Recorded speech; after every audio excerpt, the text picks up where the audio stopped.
Electric break maintenance mode থেকে কীভাবে আপনার এক্সিট মেনটেন্যান্স মোড করতে হয় সেটা আর কি দেখাচ্ছি। খুবই শর্ট একটা ভিডিও, এটা সবাই জানে।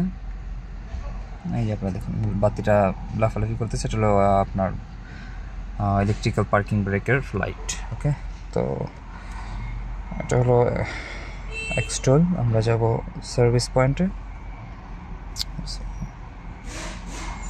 Electric parking break Asia.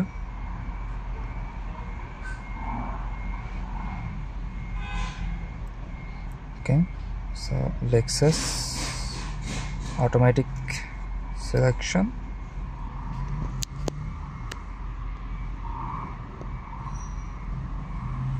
এই যে লেখা আছে exit maintenance mode after replacing the brake pads. এটা যখন আপনি চেঞ্জ করবেন তখন এখানে ঢুকবেন enter maintenance mode before replacing. তো আমার ব্রেক প্যাড লাগানো এখন শেষ, তো আমরা বের হয়ে যাব।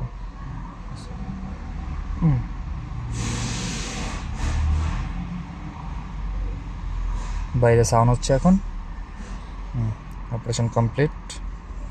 ওকে, এখন যাচ্ছি লাইটটা। এখন হ্যান্ড ব্রেক ধরলো, এই যে আপনার লাইটের চিহ্নটা পি। এখন আবার ছেড়ে দিলাম। ওকে, থ্যাংক ইউ, আল্লাহ হাফেজ।